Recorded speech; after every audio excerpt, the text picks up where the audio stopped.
his closing address to call it a day. Yeah, the President of the CEMAC Commission. Sommet extraordinaire des chefs d'État d'Afrique centrale sur la situation économique et monétaire dans la zone CEMAC. Communiqué final. Yaoundé, 22 novembre 2019. À l'invitation de son Excellence Paul Biya, président de la République du Cameroun, un sommet extraordinaire des chefs d'État d'Afrique centrale s'est tenu à Yaoundé le 22 novembre 2019 au Palais de l'Unité.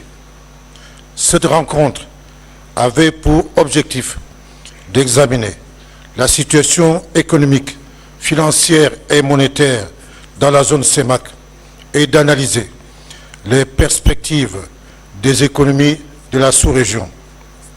Ont pris part à cette rencontre Son Excellence Paul Biya, président de la République du Cameroun, Son Excellence Faustin Archange Touadéra, président de la République centrafricaine, Son Excellence Denis Sassou Nguesso, président de la République du Congo, Son Excellence Obiangema Bazoro, président de la Guinée équatoriale, Son Excellence Idriss Déby Itno, président de la République du Tchad, Monsieur Julien Nkogé Bekale, Premier ministre de la République gabonaise, représentant Son Excellence Ali Bongo Ondimba, président de la République gabonaise, ont également assisté aux travaux. Docteur Adesina Akin Woumi, président de la Banque africaine de développement, Professeur Daniel Ona Ondo, président de la commission de la CEMAC, Monsieur Abbas Mahamad Toli, gouverneur de la Banque des États de l'Afrique centrale, BEAC. Abordant les points inscrits à l'ordre du jour, les chefs d'État et de gouvernement ont suivi le compte rendu de leur père, président dédié au PREF CEMAC, Son Excellence Denis Sassou Nguesso, la communication spéciale du président de la Banque africaine de développement et enfin le rapport du gouverneur de la Banque des États d'Afrique centrale sur la situation monétaire et financière et les perspectives de la sous-région. À la suite de ces exposés, les chefs d'État ont procédé à un large échange de vues sur l'état des économies des pays de la CEMAC. Ils ont examiné les résultats obtenus à la suite de la mise en œuvre de la stratégie commune de sortie de crise adoptée en 2016. Ils ont ensuite analysé les perspectives économiques, financières et monétaires de la communauté dans un contexte mondial fortement marqué par des tensions géopolitiques, des incertitudes et une conjoncture économique encore difficile. Au terme des échanges riches, les chefs d'État ont, premièrement, salué le redressement global de la situation macroéconomique de la CEMAC, marquée par le retour à une croissance économique positive, la maîtrise de l'inflation, une forte réduction des déficits budgétaires et courants.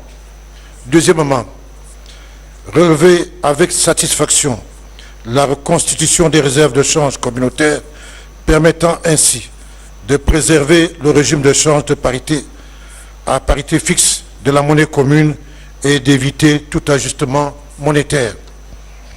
Troisièmement, saluer les contributions financières et techniques du Fonds monétaire international, de la Banque mondiale, de la Banque africaine de développement, de l'Union européenne, de l'Agence française de développement ayant participé significativement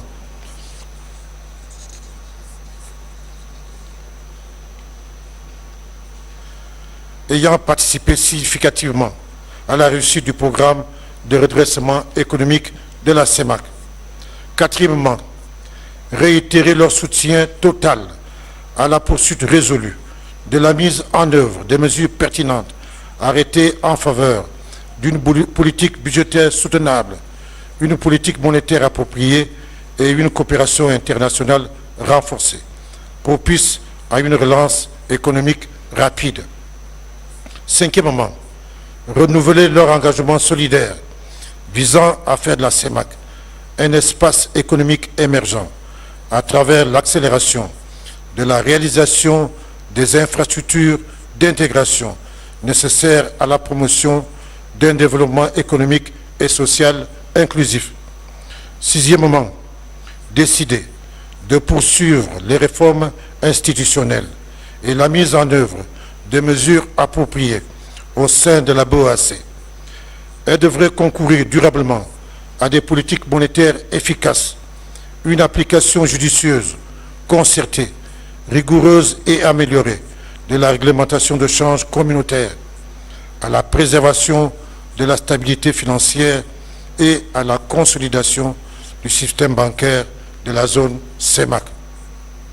Septièmement, examinant spécialement la question monétaire, les chefs d'État et de gouvernement ont réaffirmé leur volonté de disposer d'une monnaie commune stable et forte.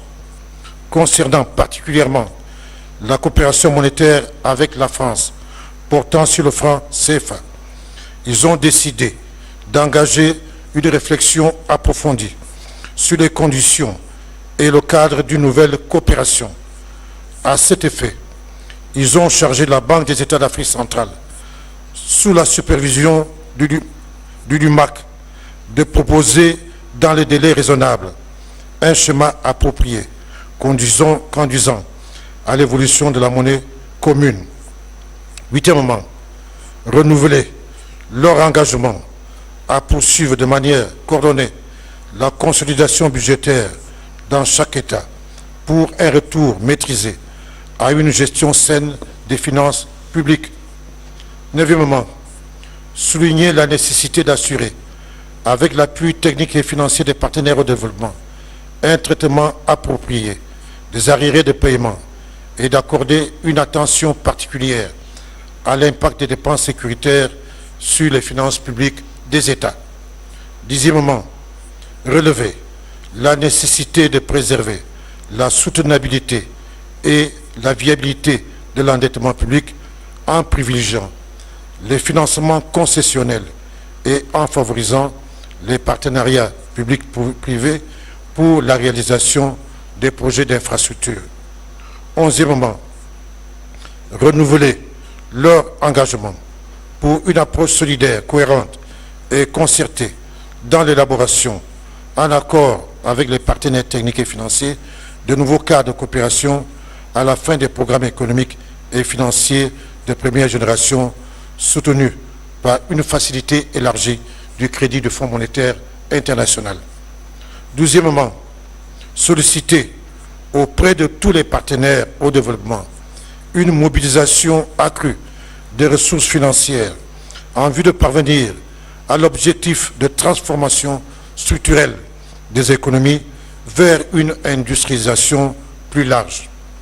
Treizièmement, renouveler leur engagement ainsi que leur détermination à améliorer le climat des affaires en zone CEMAC par des réformes structurelles d'envergure afin de promouvoir l'investissement privé, diversifier leurs économies pour les rendre plus fortes, résilientes et davantage compétitives.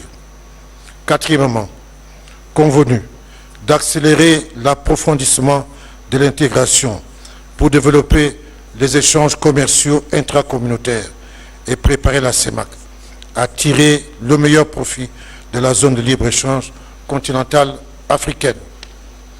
Quinzièmement, décider de renforcer les concertations et les actions communes face aux nombreux défis sécuritaires liés aussi bien au terrorisme international qu'aux diverses velléités déstabilisatrices de l'ordre établi au sein de la communauté. Sixièmement, féliciter la Banque africaine de développement pour la réussite remarquable de la 7e augmentation de son capital à 125% et exprimer leur soutien au plan d'action stratégique de cette institution financière multilatérale au profit du développement des pays africains. Au terme des travaux ayant sanctionné le sommet extraordinaire, les chefs d'État et de gouvernement ont salué la participation à ce sommet des invités spéciaux venant de la Banque africaine de développement, du Fonds monétaire international et de la Banque mondiale et de la France. Ils ont enfin exprimé leur profonde et fraternelle gratitude à l'endroit de son Excellence Paul Biya, président en exercice de la CEMAC, président de la République du Cameroun, pour l'heureuse initiative de convoquer le sommet et de son organisation réussie. Les travaux du sommet extraordinaire des chefs d'État et de gouvernement d'Afrique centrale sur la situation économique, financière et monétaire dans la zone CEMAC se sont déroulés dans une atmosphère de sérénité, de compréhension réciproque et d'entente cordiale. Fait à Yaoundé, le 22 novembre 2019,